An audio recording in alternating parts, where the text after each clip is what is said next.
Welcome to Jyothi TV. బులెటిన్ల ముందుగా headlines చూద్దాం. విద్యుత్ రంగంపై శ్వేతపత్రం విడుదల చేసిన చంద్రబాబు ప్రభుత్వంలోని అన్ని శాఖల్లో భయంకరమైన పరిస్థితులు ఉన్నాయని వెల్లడి. శ్వేతపత్రాల ద్వారా ప్రజలకు వాస్తవాలు తెలియజేస్తున్నామని స్పష్టీకరణ.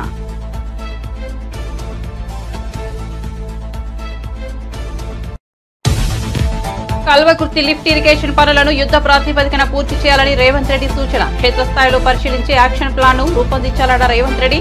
గ్రీన్ ఛానల్ ద్వారా నిధుల విడుదలకు సిద్దమని వెల్లడి.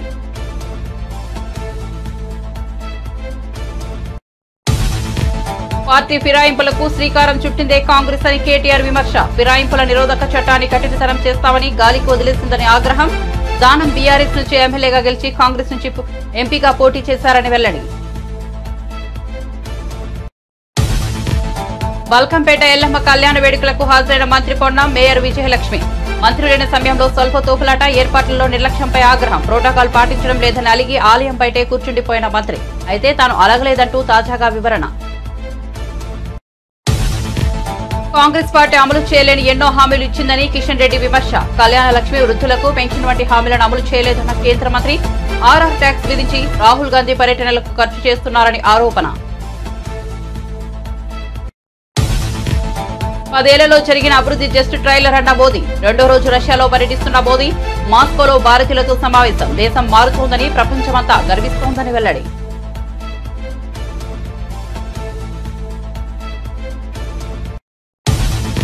రెండు 2026 నాటికి భోగాపురం ఎయిర్పోర్ట్ పూర్తి చేస్తామన్న కేంద్ర మంత్రి రామ్మోహన్ నాయుడు. ఎల్లుండి భోగాపురం ఎయిర్పోర్ట్ ను సందర్శించనున్న సీఎం చంద్రబాబు. నేడు సీఎం పర్యటన ఏర్పాట్లను పర్యవేక్షించిన కింజరపు రామ్మోహన్ నాయుడు. విజయవాడలో కిడ్నీ రాకెట్ అంశంపై హోంమంత్రి అనిత ఆరా. చర్యలకు ఆదేశం. గుంటూరు కలెక్టర్, ఎస్పీ, విజయవాడ సిపితో ఫోన్. డబ్బు ఆశ చూపి కిడ్నీ కొట్టేసిన ఆసుపత్రిపై చర్యలు తీసుకోవాలని విజయవాడ సిపికి ఆదేశం. ఇక వార్త వివరాల్లోకి వెళ్తే ఏపీ ముఖ్యమంత్రి చంద్రబాబు రాష్ట్ర విద్యుత్ రంగంపై శ్వేతపత్రం విడుదల చేశారు. ఈ సందర్భంగా ఆయన మాట్లాడుతూ ప్రజలు గెలవాలి, రాష్ట్రం నిలబడాలి అనే పిలుపునిచ్చామని, ప్రజలు గెలిచి కూటమిని గొప్ప స్థానంలో నిలబెట్టారని కృతజ్ఞతలు తెలియజేశారు. ప్రభుత్వంలోని అన్ని శాఖల్లో భయంకరమైన పరిస్థితులు ఉన్నాయని తెలిపారు. శ్వేతపత్రాల ద్వారా ఆయా శాఖల గురించి ప్రజలందరికీ వాస్తవాలు చెప్పాలన్నదే తమ ప్రయత్నమని చంద్రబాబు స్పష్టం చేశారు. సమర్థవంతమైన పాలన వల్లే పేదలకు మెరుగైన ప్రయోజనాలు అందుతాయని, బాధ్యత లేని పరిపాలన వల్ల అనేక కష్టాలు ఎదురవుతాయని వివరించారు. గత ప్రభుత్వం ఎంత నష్టం చేసిందో ప్రజలకు చెబుతున్నామని అన్నారు. చూస్తే మొత్తం 1,29,503 కోట్ల రూపాయలు.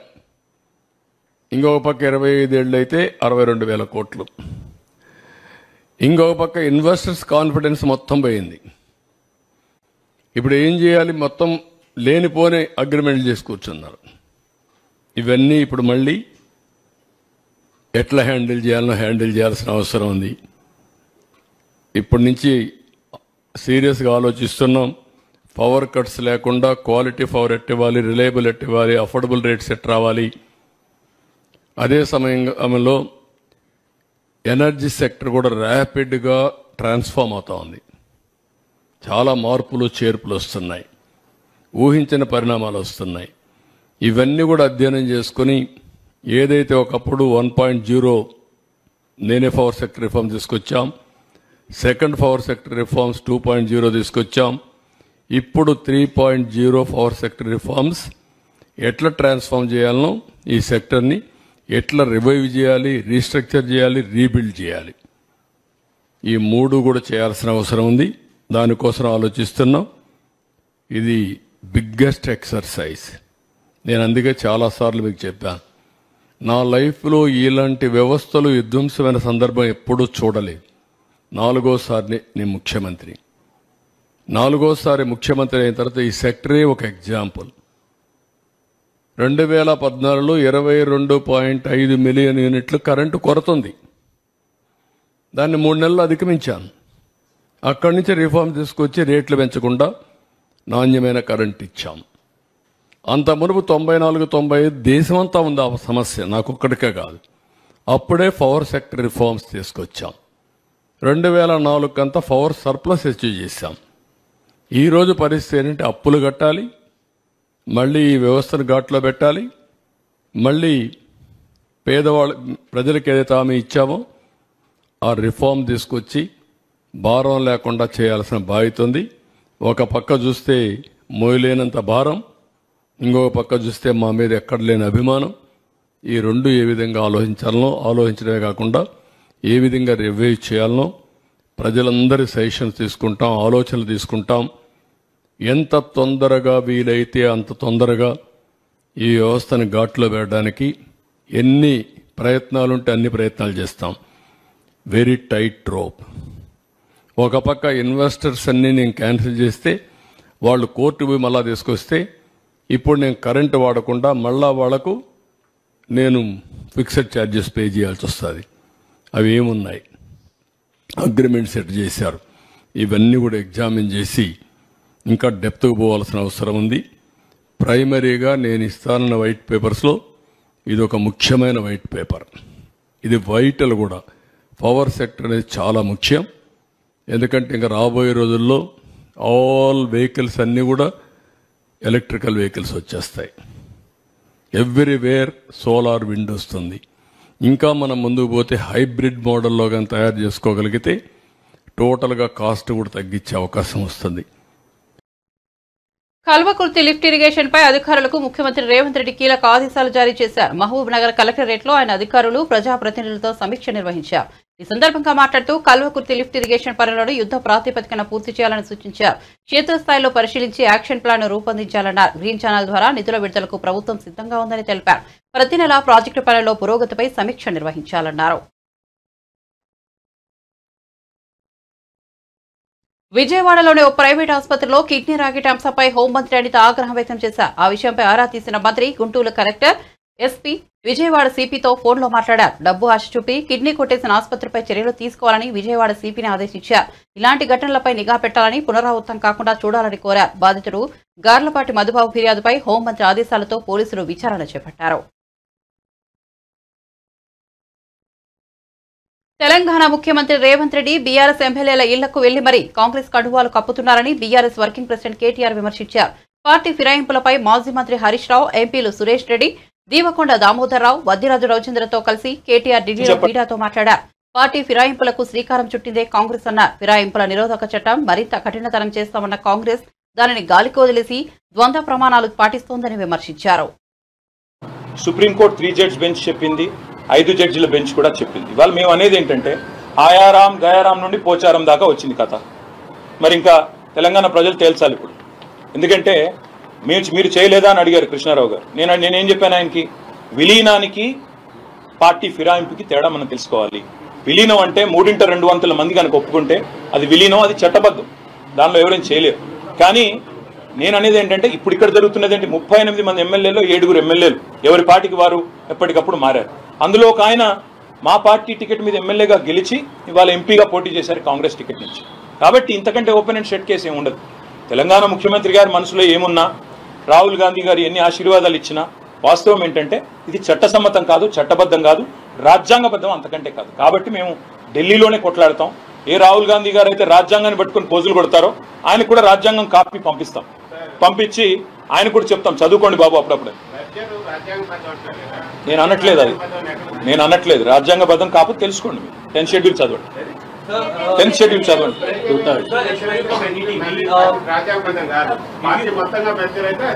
సరే బ్రదర్, ఇప్పుడు మీకు నాకు వాదం ఎందుకు, మీకు అంతే, మీరు చదువుకోండి, నేనేం చెప్పలేను. సరే okay. Very who statement? The MLAs and the MPs that are elected, they say that it is their individual right and this right has been given to them by the Constitution of India. What's your stand on it? And secondly, you are alleging that 50 crores to 100 crores rupees must have been given by the Congress party to these MPs and MLAs.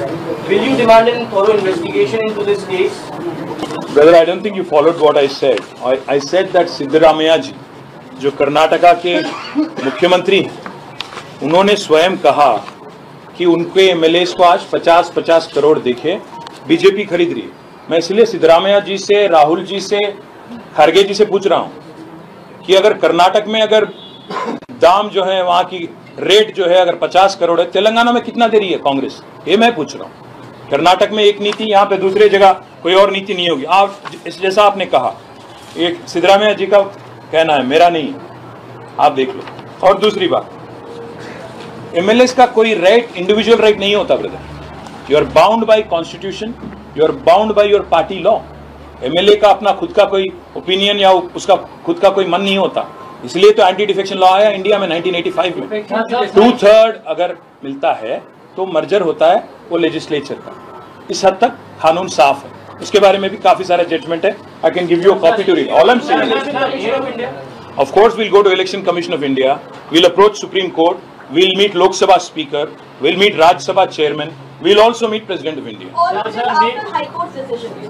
We will plan our course of action in days to come. हम फिर वापस आएंगे 4-5 दिन। మళ్ళీ అదే చెప్తున్నాను, నైతికత అనైతికత అన్న దానికంటే రాజ్యాంగబద్ధమా చట్టబద్ధమా కాదు. రాజ్యాంగబద్ధమైనది ఏదైతే ఉన్నదో 2/3 అనేది వాళ్ళ రాజ్యాంగంలో ఉంది. నైతికత కూడా అవసరం, కానీ నైతికత ఒక్క మాకే కాదు కదా, అందరికీ ఉండాలి కదా. రేవంత్ రెడ్డి గారు రాళ్లతో కొట్టి చంపమన్నారు కదా ఎవరైనా పార్టీ ఎమ్మెల్యేలు మారితే, మరి వాళ్ళ గురించి మేము అదే అడుగుతున్నాం, ఏ రాళ్లతో కొట్టి చెప్పాలని అడుగుతున్నాం. Thank you. బల్కంపేట ఎల్లమ్మ కళ్యాణ మహోత్సవంలో తాను అలకబూనలేదని మంత్రి పొన్నం ప్రభాకర్ స్పష్టం చేశారు. ఆలయానికి వచ్చిన మంత్రికి స్వాగతం పలికే సమయంలో తోపులాట జరిగింది. అదే సమయంలో మంత్రితో పాటు మేయర్ విజయలక్ష్మి సైతం ఉన్నారు. తోపులాటలో మేయర్ కింద పడిపోయే పరిస్థితి నెలకొందని, మహిళలకు సైతం ఇబ్బంది కలిగిందని మంత్రి తెలిపారు. పోలీసు అధికారులు దురుసుగా ప్రవర్తించారని, ఓ గర్భిణీ జర్నలిస్ట్ ఫిర్యాదు చేసిందని, అందుకే అధికారులతో సమీక్షించడానికి, పరిస్థితిని చక్కదిద్దడానికి బయట కూర్చున్నామని మంత్రి పొన్నం వివరించారు. ఇలాంటి ఘటనలు పునరావృతం కాకుండా చర్యలు తీసుకుంటామన్నారు. తల్లి భక్తుల్ని గౌడును కౌడున్య గోత్రము అమ్మవారి కళ్యాణం చాలా ఘనంగా జరగాలని మా గౌరవ ముఖ్యమంత్రి గారి నాయకత్వంలో అన్ని ఏర్పాట్లు చేసినాం. ఇక్కడికి నేను మేయర్ గారు వచ్చిన తర్వాత కొంత సామాన్యంగా మహిళలు వాళ్ళంతా ఇబ్బంది పడి కింద పడే పరిస్థితులల్లో పరిస్థితిని చక్కదిద్దడానికి అక్కడ కూర్చున్నా. మీడియా దృష్టిలో అది అలిగినైతే నేనేం చేయలేము. మేము అమ్మవారి భక్తులము, మేము ఇక్కడ అధికార హోదాతోటి కాదు. సో భక్తులుగా ఎక్కడ కూడా అటువంటి అంశం గురించి కాదు, కానీ ఒక సంఘటన ఎక్కడ ఒక ఐపీఎస్ అధికారి ఉండాలి, ఒక ఏర్పాట్లు సమీక్షించాలి. ఇది అనేక రివ్యూలో చెప్పినాం. ఖచ్చితంగా అక్కడ ఉండేటువంటి మేనేజ్మెంట్ లోపం జరిగింది. దానికి సంబంధించి నేను గౌరవ ముఖ్యమంత్రి గారు కూడా దాని మీద ఆరాధిస్తూ ఉన్నారు. సిపి గారికి డీజీపీ గారు కూడా చెప్పినాం. ఇది సాక్షాత్ మేయర్ గారు కింద పడే పరిస్థితిని వేరే మహిళలకు కూడా ఇబ్బంది అయింది. కొంత జర్నలిస్టు కూడా గర్భిణి ఎవరు ఇబ్బంది పడ్డటువంటి పరిస్థితి. అంతే తప్ప వాళ్ళ కన్సర్న్ తప్ప మేము ఇక్కడ భక్తులుగా అటువంటి అనవసరపు వార్త దయచేసి బంద్ చేయండి. అది తప్పేమున్నది, బరాబర్ లేడీస్ కింద పడుతుంటే నేను సీరియస్ కావద్దా, చూస్తూ ఊరుకోవాలా? ఆడవాళ్ళు జర్నలిస్టు, ఒక గర్భిణీ జర్నలిస్టు, నేను గర్భిణి అంటే కూడా ఒక పోలీసు దురుసుగా ప్రవర్తించిన చెప్తుంటే నేను సీరియస్ కావాల్సిన అవసరం నాకు బాధ్యత లేదా? ఈ ఏర్పాట్లను పర్యవేక్షణ నువ్వేనమ్మా? ఏర్పాట్లను పర్యవేక్షణ ఉందా? తెలుసు కదా, మీరు చూసారు కదా, మీరు మాట్లాడింది కదా. ఏర్పాట్లను పర్యవేక్షించినటువంటి జిల్లా ఇన్ఛార్జ్ మంత్రిగా గౌరవ ముఖ్యమంత్రి గారి ఆదేశం మేరకు అన్ని కార్యక్రమాలు సవ్యంగా జరగాలి. కొద్దిగా ఇబ్బంది అయినప్పుడు నేను మేయర్ గారు ఆడ కూర్చొని దాన్ని సరిదిద్దడానికి, పరిస్థితుల్ని కంట్రోల్ చేయడానికి చేసాం తప్ప రాంగ్ ఇంటరప్షన్ ఇవ్వకండి. మేము అమ్మవారి భక్తుని దీన్ని చూసుకొని భవిష్యత్తులో నేను గౌరవ ముఖ్యమంత్రి గారు ఆదేశించినారు. సీరియస్గా పోలీసులు తప్పకుండా శాంతి భద్రతల పని, దేవాదాయ శాఖ ఏర్పాట్ల పని, మిగతా శాఖలన్నీ సక్రమంగా జరగాలని కోరుకుంటా ఉన్నాం. కళ్యాణం చాలా వైభవంగా అయింది. మేము అనుకున్న ప్రకారంగానే అయింది. కొంచెం అన్న చెప్పినట్టు కొంచెం ఇబ్బందులు ఎక్కడైతే అది కూడా మేము ప్రజలకు ఇబ్బంది కాకూడదు అనేసి అక్కడే కార్ దిగి రావడం జరిగింది. అండ్ మహిళలకి ఎస్పెషల్లీ మీరు రిపోర్టర్ కంప్లైంట్ చేస్తేనే మేము కూడా అక్కడ కూర్చుని వేరే మహిళల్ని కూడా అంటే సాఫీగా వాళ్ళు రావాలని పోలీస్కి ఇన్స్ట్రక్షన్స్ ఇవ్వడమే జరిగింది. కానీ ఏ విధంగా కూడా అలగడం అంటే అమ్మవారి దగ్గర మేము ఎందుకు అలగాల? మా గవర్నమెంట్లో మేము అలిగితే ఇది ఎక్కడ ఇది న్యాయము? అందుకే మేమేమి అంటే ఇబ్బంది కాదు, ఒక్కసారి తోసులాట అది అయింది. అదే ఇప్పుడు మినిస్టర్ గారు చెప్పినట్టు ఒక ఐపీఎస్ ఆఫీసర్ అక్కడ ఉండే. ఎందుకంటే మేము పదే కూడా మేము మీకు తెలుసు సమీక్ష సమావేశాలు నిర్వహిస్తూనే వచ్చాము. వచ్చినప్పుడు ఒక మినిస్టర్ గారు వచ్చినప్పుడు అందరు భక్తులకి ఏ ఇబ్బంది కలగకుండా మేము ఆదేశాలు ఇవ్వడం జరిగింది. జరిగినాక కూడా ఇట్లా సంఘటన అవ్వగానే మాకు కొంచెం బాధాకరం అనిపించి భవిష్యత్తులో జరగకుండా చూస్తాం. ఇలా జరిగిన సంఘటన దురదృష్టకరం. దానికి మేము ఎవరు అలగడం కాదు, బాధ్యులంగా సమీక్ష చేయడానికి అక్కడ ఉన్నాం. మహిళలకు ఇబ్బంది కలిగింది. అధికారంలోకి వచ్చాక మహిళలకు ప్రతి నెల 2,500 ఇస్తామని కాంగ్రెస్ చెప్పిందని, ఈ లెక్కన రేవంత్ రెడ్డి ప్రభుత్వం ప్రతి మహిళకు 20,000 బాకీ పడ్డారని కేంద్ర మంత్రి కిషన్ రెడ్డి అన్నారు. హైదరాబాద్లోని ధర్నా చౌక్ వద్ద బీజేపీ మహిళా మోర్చా ఆధ్వర్యంలో నిర్వహించిన ధర్నాలో ఆయన పాల్గొన్నారు. ఈ సందర్భంగా మాట్లాడుతూ కాంగ్రెస్ పార్టీ అమలు చేయలేని ఎన్నో హామీలు ఇచ్చిందని విమర్శించారు. వృద్ధులకు 4000 పెన్షన్ ఎప్పటి నుంచి ఇస్తారో చెప్పాలని నిలదీశారు. ఏ ఊరికెళ్తే ఆ ఊరికి రేవంత్ రెడ్డి గారు అక్కడ ఉన్నటువంటి దేవుళ్ళ మీద ఒట్లు పెట్టి కాలం గడిపేటువంటి ప్రయత్నం చేస్తున్నాడే తప్ప ఇచ్చిన ఏ ఒక్క హామీ కూడా అమలు చేసేటువంటి పరిస్థితుల్లో ఈరోజు మరి ఇక్కడ ఉన్నటువంటి కాంగ్రెస్ పార్టీ ప్రభుత్వం పనిచేయడం లేదు. అనేక రకాలుగా మరి ఆ రోజు చూశాం మనము. ఎవరు కనిపిస్తే వాళ్ళకి హామీ ఇచ్చాడు. రైతులైతే మీరు బ్యాంకులో మీరు రుణాలు తీసుకుంటే ఎవరు కట్టొద్దు, డిసెంబర్ 9 తర్వాత సోనియమ్మ రాజ్యం వస్తుంది, మీ అప్పులన్నీ కూడా మేం కడతాను, ఒకవేళ మీరు ఇప్పటికే అప్పులు కట్టేసి ఉంటే డిసెంబర్ 9 లోపల కొత్తగా అప్పులు తీసుకోండి, డిసెంబర్ 9 నాడు మేము వస్తాము, ఆ అప్పులన్నీ కూడా కొత్తగా తీసుకున్న అప్పులను కూడా మేమే బ్యాంకులో కడతామని చెప్పి పెద్ద పెద్ద పొంకణాలు మాట్లాడాడు. పెద్ద పెద్ద మాటలు ఎగిరెగిరి మాట్లాడేటోడు. ఈరోజు ఎక్కడ పోయింది అడుగుతా ఉన్నాను. రేవంత్ రెడ్డి గారు మీరు అనేక రకాలుగా ఒక దిక్కు మీ దగ్గర సోనియా గాంధీని ఒక పక్కన, రాహుల్ గాంధీని ఒక పక్కన పెట్టుకొని తెలంగాణ ప్రజలకు మాట ఇచ్చారు కదా. ఈరోజు ఇచ్చినటువంటి మాటలు ఎక్కడ పోయినాయో ఈరోజు రాహుల్ గాంధీ కానీ రేవంత్ రెడ్డి కానీ చెప్పాలి. గతంలో టిఆర్ఎస్ పార్టీ అధికారంలో ఉన్నప్పుడు మరి వారు కూడా అనేక రకాల హామీలు ఇవ్వడం జరిగింది. వారు ఇంకా గ్రేటు. 5 సంవత్సరాల పాటు టిఆర్ఎస్ ప్రభుత్వంలో ఒక్క మహిళా మంత్రి లేకుండా ప్రభుత్వాన్ని నడిపినటువంటి మహాగణుడు కేసీఆర్ గారు. ప్రపంచంలో ఏ రాష్ట్రంలో ఏ దేశంలో కూడా మహిళా మంత్రి లేనటువంటి ప్రభుత్వము ఎవరు నడపలేదు. బంగారు తెలంగాణలో మన కేసీఆర్ గారికి మాత్రమే ఆ గొప్ప ఖ్యాతి దక్కింది మహిళా మంత్రి లేకుండా. 50% మహిళా జనాభా ఉన్నటువంటి ఈ రాష్ట్రంలో కనీసం మహిళా మంత్రి లేకుండా నడిపినటువంటి మహానుభావుడు కేసీఆర్ గారు. మరి మీరు వచ్చి కాంగ్రెస్ పార్టీ రోజు చెప్పింది అనేక రకాలుగా మహిళల కోసం అనేక రకాల హామీ ఇచ్చారు. ప్రతి మహిళకు 2400 రూపాయలు ప్రతి నెలకి ఇస్తానని చెప్పాడు. మరి ఈరోజు 7 నెలలైంది. ఇప్పటికి 20,000 రూపాయలు రేవంత్ రెడ్డి గారు ప్రతి మహిళకు బాకీ పడ్డాడు. నెలకు 5,000 తీసుకున్నా, 2,500 తీసుకున్నా ఇప్పటి వరకు 20,000 రూపాయలు అవుతుంది. కానీ ఇంతవరకు కూడా ఈరోజు అధికారంలోకి వచ్చి 7 నెలలు పూర్తి కావస్తున్నా. కేంద్ర పౌర విమాన శాఖ మంత్రి కింజరాపు రామ్మోహన్ నాయుడు విజయనగరం జిల్లాలోని భోగాపురం ఎయిర్పోర్ట్ ప్రాంతాన్ని పరిశీలించారు. ఎల్లుండి సీఎం చంద్రబాబు భోగాపురం విమానాశ్రయ పనుల పరిశీలనకు వస్తున్నారని తెలిపారు. సీఎం పర్యటనకు సంబంధించిన ఏర్పాట్లను కూడా రామ్మోహన్ నాయుడు పర్యవేక్షించారు. ఈ సందర్భంగా ఆయన మీడియాతో మాట్లాడుతూ ఉత్తరాంధ్ర ప్రాంతానికి భోగాపురం ఎయిర్పోర్ట్ గుండెకాయ వంటిదని అభివర్ణించారు. నిర్ణీత సమయంలోనే భోగాపురం విమానాశ్రయం పూర్తి చేస్తామని చెప్పారు. 2026 నాటికి భోగాపురం ఎయిర్పోర్ట్ పనులు పూర్తవుతాయని వివరించారు. భోగాపురం ఎయిర్పోర్ట్ పై ఏపీ ముఖ్యమంత్రి చంద్రబాబు, డిప్యూటీ సీఎం పవన్ కళ్యాణ్ ప్రత్యేకంగా దృష్టి సారించారని రామ్మోహన్ నాయుడు తెలిపారు. విమానాశ్రయ పనులపై సీఎం చంద్రబాబు సూచనలు కూడా తీసుకుంటామని అన్నారు. కేంద్రం నుంచి ఎలాంటి అనుమతులు కావాలన్నా వెంటనే వచ్చేలా చేస్తామని హామీ ఇచ్చారు. హైలైట్ చేశారు. అప్పుడు ప్రజల తరపున కూడా ఫైట్ చేశారు. సో అదొక అడ్వాంటేజ్. సమస్య తెలిసిన వాళ్ళు ఈ రోజు మన పక్కన ఉన్నారు కాబట్టి ఖచ్చితంగా ప్రజలకు న్యాయం చేస్తారు. ఇప్పుడు ఆల్మోస్ట్ ఒక 25% వరకు అయిందండి. 25% వరకు స్పీడప్ చేస్తాం. మీకు ఎవ్రీ మంత్ నేను అప్డేట్ ఇస్తాను. గతంలో 0.5%, 2%, 1% కాదు, ఎవ్రీ మంత్ చాలా పద్ధతిగా ఎంతవరకు జరిగింది, ఎంతవరకు మనం తీసుకెళ్తున్నాం అనేది ప్రజలకి కూడా తెలియజేసి ఒక ట్రాన్స్పరెంట్ పద్ధతిలో ఇక్కడ ఎయిర్పోర్ట్ తాలూకా కన్స్ట్రక్షన్ యాక్టివిటీ అంతా కూడా ప్రజలకు తెలియజేస్తారు. రాష్ట్రంలో ఏవియేషన్ పరిస్థితి ఎలా ఉంది? కొత్తగా ఎయిర్లైన్స్ ఏమైనా స్టార్ట్ చేయడం కోసం ఏమైనా ప్రపోజల్స్? రాష్ట్రంలో ముఖ్యంగా ఈ రోజు నేను కూడా ఒక ఎయిర్లైన్ ప్రారంభించాలి, మీకు ఆల్రెడీ వినతిపత్రం కూడా ఇవ్వడం జరిగింది. రాష్ట్రంలో ఎయిర్ ట్రావెల్ మీద చాలా ఎక్కువ డిమాండ్ పెరిగిందండి. అది కూడా ఎందుకనంటే గత 10 సంవత్సరాలుగా ప్రధాని మోదీ గారు అయిన తర్వాత ఎయిర్పోర్ట్స్ మీద ప్రత్యేక దృష్టి పెట్టి 2014లో 70 ఎయిర్పోర్ట్లు మన దేశంలో ఉంటే 157 ఎయిర్పోర్ట్లకి ఈరోజు మనం చేరుకున్నాం.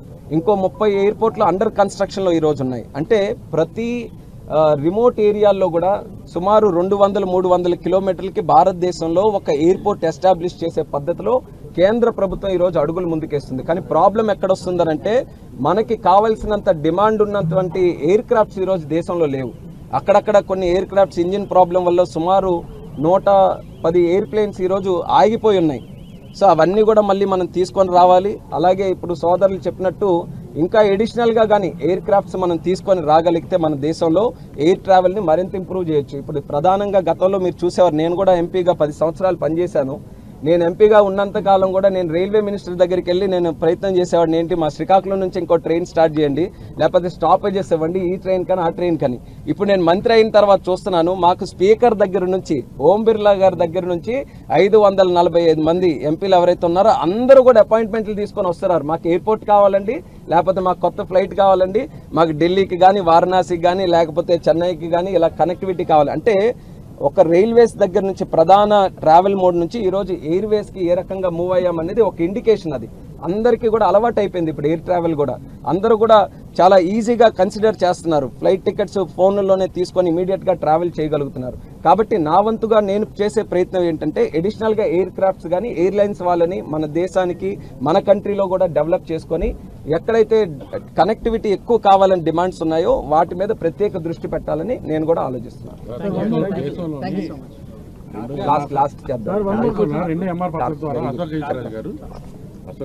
స్థాపించేటప్పుడు ఎంఆర్ పద్ధతి ద్వారా ఇక్కడ ఉత్తరాంధ్రలో ఉన్న నిరుద్యోగులకి ఉద్యోగం కల్పించడం ఉద్దేశంతో ఎంఆర్ ప్రాజెక్ట్ పెట్టారు.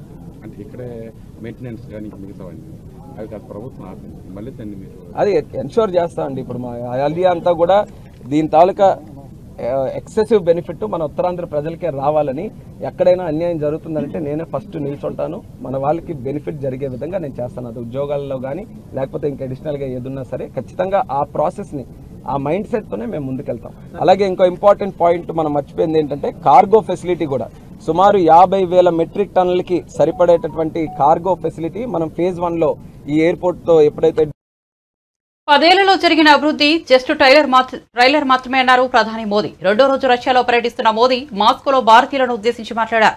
దేశం మారుతోందని, ప్రపంచమంతా గర్విస్తోందన్నారు. విదేశాల్లో ఉంటున్న భారతీయులు దేశాన్ని చూసి గర్విస్తున్నారని అన్నారు. మహిళలను లక్షాధికారులను చేస్తున్నామన్నారు. భారత్ లో పేదల కోసం 3 కోట్ల ఇళ్లు నిర్మిస్తున్నామని చెప్పారు.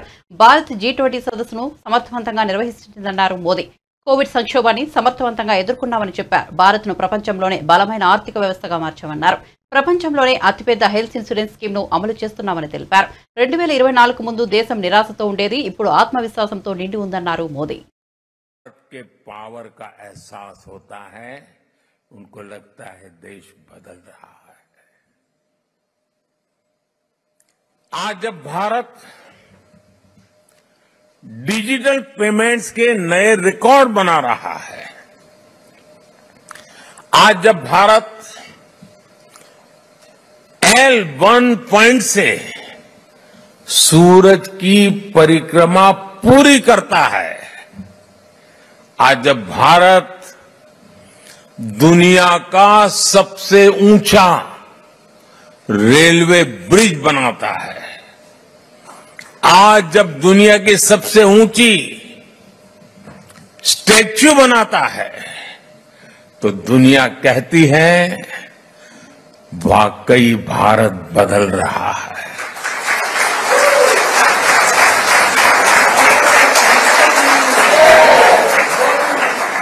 और भारत कैसे बदल रहा है?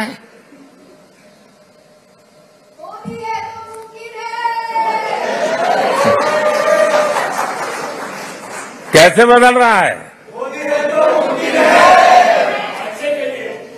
भारत बदल रहा है क्योंकि भारत अपने 140 करोड़ नागरिकों के सामर्थ्य पर भरोसा करता है.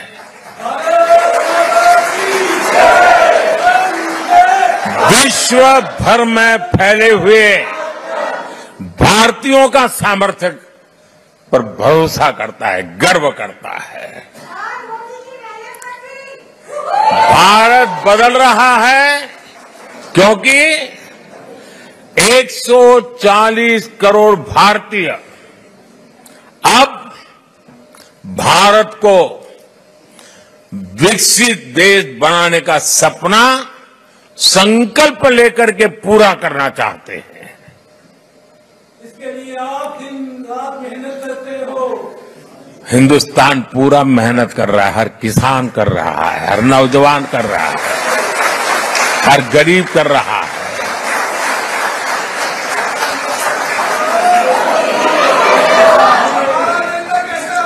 आज दुनिया के अलग हिस्सों में जो मेरे भारतीय भाई बहन रहते हैं, आप सभी भारतीय अपनी मां బులెటిన్ ముగించే ముందు హెడ్లైన్స్ మరోసారి చూద్దాం. విద్యుత్ రంగంపై శ్వేతపత్రం విడుదల చేసిన చంద్రబాబు ప్రభుత్వంలోని అన్ని శాఖల్లో భయంకరమైన పరిస్థితులు ఉన్నాయని వెల్లడి. శ్వేతపత్రాల ద్వారా ప్రజలకు వాస్తవాలు తెలియజేస్తున్నామని స్పష్టీకరణ.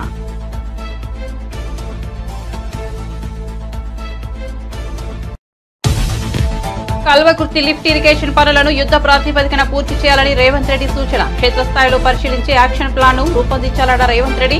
గ్రీన్ ఛానల్ ద్వారా నిధుల విడుదలకు సిద్దమని వెల్లడి.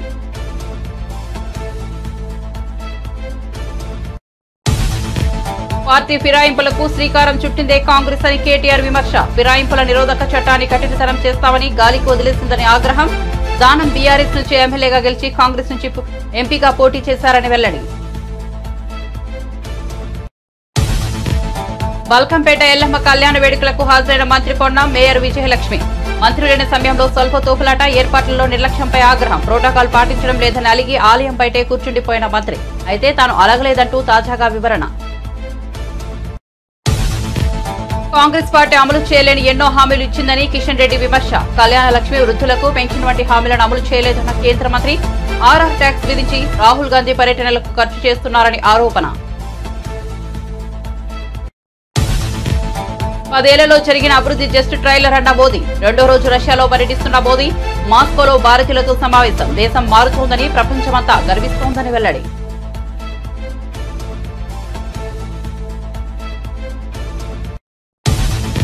రెండు 2026 నాటికి భోగాపురం ఎయిర్పోర్ట్ పూర్తి చేస్తామన్న కేంద్ర మంత్రి రామ్మోహన్ నాయుడు. ఎల్లుండి భోగాపురం ఎయిర్పోర్ట్ ను సందర్శించనున్న సీఎం చంద్రబాబు. నేడు సీఎం పర్యటన ఏర్పాట్లను పర్యవేక్షించిన కింజరపు రామ్మోహన్ నాయుడు. విజయవాడలో కిడ్నీ రాకెట్ అంశంపై హోంమంత్రి అనిత ఆరా. చర్యలకు ఆదేశం. గుంటూరు కలెక్టర్, ఎస్పీ, విజయవాడ సిపితో ఫోన్. డబ్బు ఆశ చూపి కిడ్నీ కొట్టేసిన ఆసుపత్రిపై చర్యలు తీసుకోవాలని విజయవాడ సిపికి ఆదేశం. మరిన్ని అప్డేట్స్ కోసం చూస్తూనే ఉండండి జ్యోతి టీవీ.